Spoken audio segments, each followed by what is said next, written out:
Gloire au Seigneur. Je vous salue, chers frères et sœurs en Christ. Vous qui me suivez via Internet sur notre page Facebook, nous vous saluons encore une fois de plus dans le nom précieux de notre Seigneur et Sauveur Jésus-Christ de Nazareth. Nous allons prendre nos Bibles et faire la lecture de la parole de Dieu ce jour. Je vous invite dans Apocalypse, Apocalypse chapitre 4. Apocalypse chapitre 4, verset 7 à 8. Si c'est trouvé, je fais la lecture. Il est écrit: le premier être vivant est semblable à un lion, le second être vivant est semblable à un veau, le troisième être vivant à la face d'un homme, et le quatrième être vivant est semblable à un aigle qui vole. Verset 8, les quatre êtres vivants ont chacun 6 ailes et ils sont remplis d'yeux tout autour et au-dedans.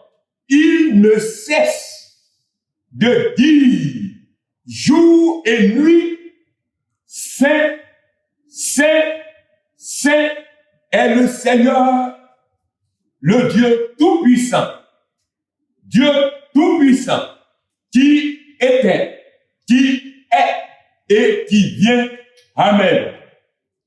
Seigneur, bénis ta parole au nom de Jésus. Amen.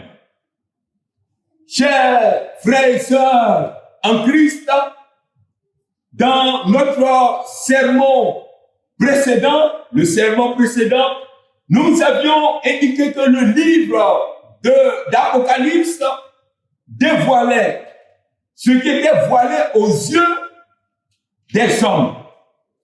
Dans le livre d'Apocalypse, Dieu lève le voile sur le futur de l'humanité, sur le futur de notre monde.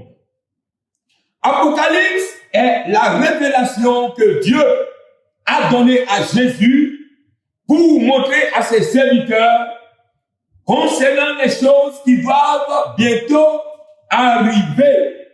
Et d'ailleurs, qui sont en train d'être vus, qui viennent maintenant, qui sont en train d'être déroulés maintenant. Les choses se passent sous nos yeux maintenant. Jésus, à son tour, a fait connaître ces choses par l'envoi de son ange à son serviteur Jean. Dans le cadre de notre méditation de ce jour, nous allons nous attarder sur le comportement de ces 4 êtres vivants dans le ciel, au milieu du trône et autour du trône de Dieu. Car ces 4 êtres vivants, il est dit, ils ne cessent de dire jour et nuit, Saint, Saint, Saint est le Seigneur Dieu, le Tout-Puissant, qui était, qui est et qui vient. D'où le thème du message de ce jour, la sainteté de Dieu, le message récurrent de Dieu aux hommes. La sainteté de Dieu, message récurrent de Dieu aux hommes. C'est-à-dire message qui est répété, qui revient toujours, que Dieu adresse aux hommes. S'il vous plaît, chers frères, chers sœurs, en Christ, chers frères et sœurs du monde entier, créés, être humains, comme moi, créés à l'image de Dieu, chers frères, quand nous considérons attentivement l'attitude des 4 êtres vivants dans le ciel, nous pouvons affirmer avec force que Dieu a un message au travers de leur comportement. Dieu a un message pour nous. Dieu a un message pour ses enfants. Dieu a un message pour l'humanité. Un message fort, un message capital, un message incontournable, un message très important. Dieu ne veut pas que les hommes se le mettent en oubli. Ce message, Dieu veut le nous rappeler. Ce message, Dieu veut que nous le maintenions dans notre cœur. Ce message, Dieu le veut graver sur la table de notre cœur. Ce message, Dieu veut que nous le gardions soigneusement dans notre fort intérieur, dans notre mémoire, dans notre cerveau. Dieu veut que nous le placions constamment devant nous. Et ce message fort, capital, à garder, à ne pas oublier, c'est la sainteté de Dieu. La sainteté de Dieu est un message récurrent de Dieu aux hommes. Et cela depuis l'Ancien Testament. Permettez-moi, avant de revenir à notre texte, de faire un clin d'œil au livre d'Exode. Exode 28, versets 36 à 38. Dans ce passage, Dieu tient le même langage à son peuple, le même langage à ses serviteurs. Il rappelle constamment sa sainteté. Il met le souvenir constant de sa sainteté devant ses serviteurs. Il ne devrait pas oublier sa sainteté, ses frères, ses sœurs. Il devrait agir dans la sainteté, offrir des sacrifices dans la sainteté. Et pour cela, dans le livre d'Exode 28 que je viens de lire, n'est-ce pas, il est dit, je viens de citer, il est dit, une lame d'or pur devait être faite pour Aaron, le sacrificateur. Et sur cette lame d'or devait être marqué quelque chose. Devait graver la mention sainteté à l'Éternel. Cette lame d'or sera sur le front d'Aaron, constamment sur le front d'Aaron. Et Aaron devrait porter les fautes relatives aux saintes offrandes que les Israélites consacreront. L'expression constamment sur le front d'Aaron est aussi une manière de rappeler au peuple la sainteté du Dieu auquel ils avaient affaire. Sur le front d'Aaron, on devait tout le temps venir faire le sacrifice. En jetant un regard sur le front d'Aaron, voir sainteté à l'Éternel, agir selon la sainteté, œuvrer selon la sainteté et constamment.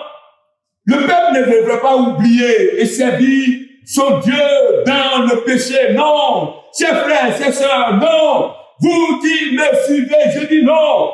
La sainteté est de tout le temps placée devant les serviteurs de Dieu, devant le peuple de Dieu. Et cela sur le front d'Aaron, constamment écrit sainteté à l'Éternel. Notre Dieu lui-même, il est appelé le Saint d'Israël. Le Saint d'Israël. Oui, le Dieu que nous servons est le Dieu Saint. Oui, la sainteté de Dieu est un message récurrent, répété, rappelé de Dieu aux hommes. Revenons à notre texte. Dans le Nouveau Testament, Apocalypse 4, 8, les quatre êtres vivants insistent sur l'importance de savoir que Dieu est saint. Eux, ils ne font que citer et de dire que Dieu est saint. Ils font de cela leur travail. Chaque jour, chaque nuit, il est dit, il répète sans cesse, jour et nuit, saint, saint est le Seigneur, Dieu le Tout-Puissant. Les anges, pendant le jour, saint, saint est le Seigneur Dieu le Tout-Puissant. La nuit, saint, saint est le Seigneur Dieu le Tout-Puissant. Quand il se prosterne, saint, saint est le Seigneur Dieu le Tout-Puissant. Quand ils se lèvent de leur prosternation, ils crient, saint, saint est le Seigneur Dieu le Tout-Puissant. Ces créatures angéliques sont là pour répéter aux oreilles du Dieu vivant sa sainteté d'une manière récurrente, d'une manière incessante. Le Seigneur fait voir cette attitude à Jean. Jean nous transmet. Jean nous transmet l'attitude, le comportement des anges. C'est pour nous voir, pour nous faire voir. C'est pour nous dire que Dieu est saint. Si Dieu a levé le voile sur le comportement des anges, c'est pour nous enseigner quelque chose. Jean a vu, il a entendu le message que ces 4 anges répétaient sans être fatigués. Il nous donne alors un exemple sur la sainteté de Dieu, la sainteté de Dieu, du Dieu des Hébreux, la sainteté du Dieu créateur du ciel et de la terre. Oui, Jean révèle que la sainteté est prêchée au ciel 24 heures sur 24. Jean nous montre qu'au ciel, les 4 êtres vivants prêchent la sainteté des dieux 24 sur 24 sur 24, sans arrêt, sans interruption. La Bible dit, il ne cesse de dire, c'est le Seigneur, Dieu le Tout-Puissant. Oui, dans ce verset, l'expression grecque employée pour décrire leur action ininterrompue, c'est le verbe anapao. Le verbe anapao qui veut dire cesser, il ne cesse. Il ne cesse.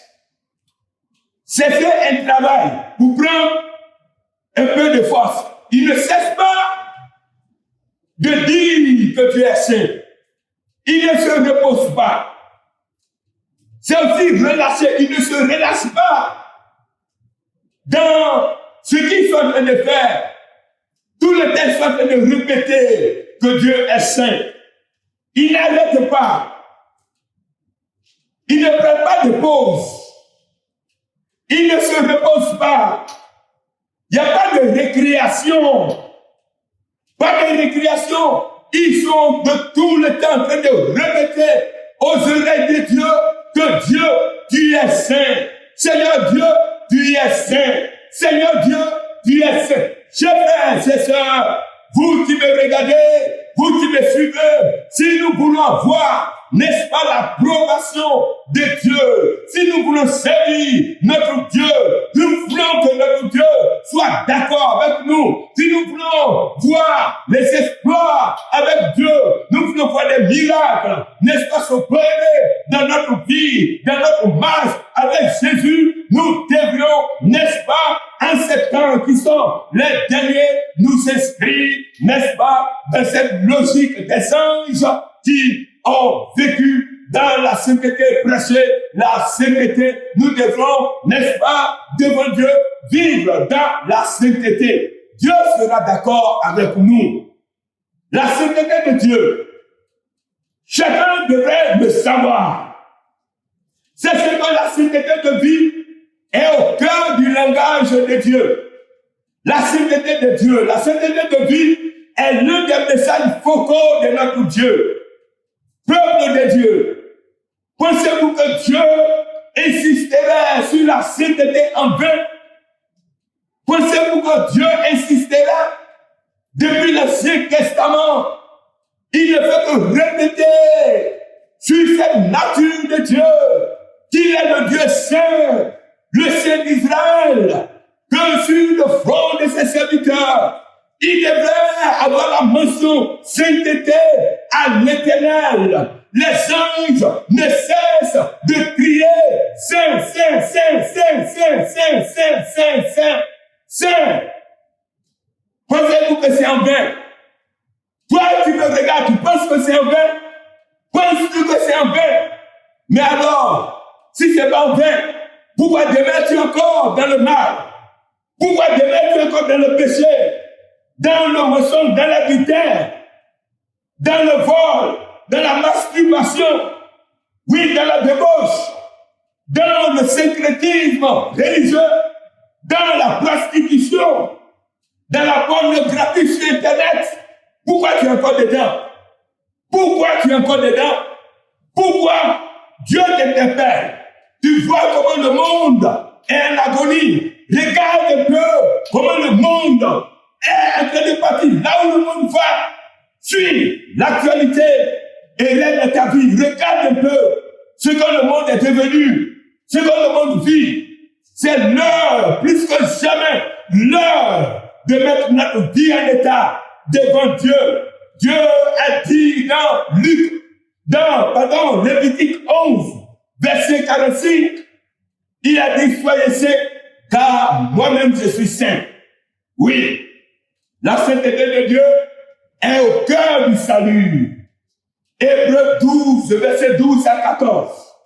Fortifiez vos mains languissantes et vos genoux affaiblis. Suivez avec vos pieds de voie droite, afin que ce qui est boiteux ne dévie pas, mais plutôt se raffermisse. Recherchez la paix avec tous et la sanctification, sans laquelle personne ne verra le Seigneur.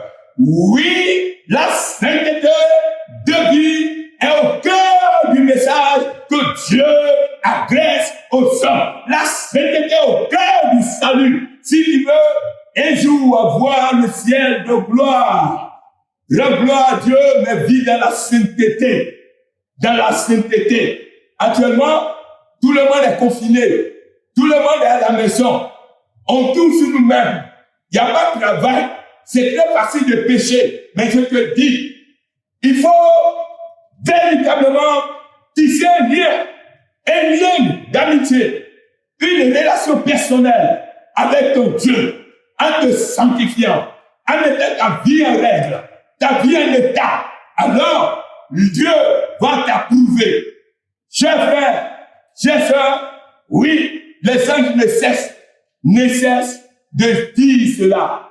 Ne cessent pas de louer Dieu, ne cessent pas de le glorifier, même dans cette période où rien ne va, ne cesse pas d'adorer ton Dieu. Fais comme ces anges et purifie-toi. Que le Seigneur de gloire t'assiste, qu'il t'accorde son bonheur au nom de Jésus de Nazareth. Alors vous allez m'écouter, nous allons prier ensemble le Seigneur. Éternel notre Père et notre Dieu, merci pour le message sur la sainteté de Dieu, le message que tu adresses aux hommes en ces temps de la fin. Nous avons besoin de nous sanctifier, notre Dieu. Nous avons besoin de nous purifier. Oh Dieu, mon frère, ma sœur, Seigneur, ils se tiennent debout à distance. Oui, de leur maison. Seigneur, je te prie de pardonner leurs péchés. Je te prie de les aider. Seigneur, à se relever, à venir dans la sainteté, dans la pureté, devant ta face. Qu'aujourd'hui, leur âme, Seigneur, soit notre Dieu lavé dans le sang de Jésus. Pardonné, purifié de toute eau, Seigneur éternel pur, et lavé dans le sang de Jésus, et que les cœurs, Seigneur, vivent devant toi, notre Dieu. Ceux qui n'ont pas de force pour quitter le mal, ils n'ont pas de force, Seigneur éternel, pour venir, Seigneur, dans ta présence. Je te prie de les sanctifier, de les relever, Seigneur, de la boue du péché, que les chaînes soient brisées au nom de Jésus, les chaînes du péché soient rompues au nom de Jésus, et que, à compter de ces instants, ces bien-aimés, Seigneur, te loue, t'adore au nom de Jésus. Merci Seigneur, au nom de Jésus. Amen.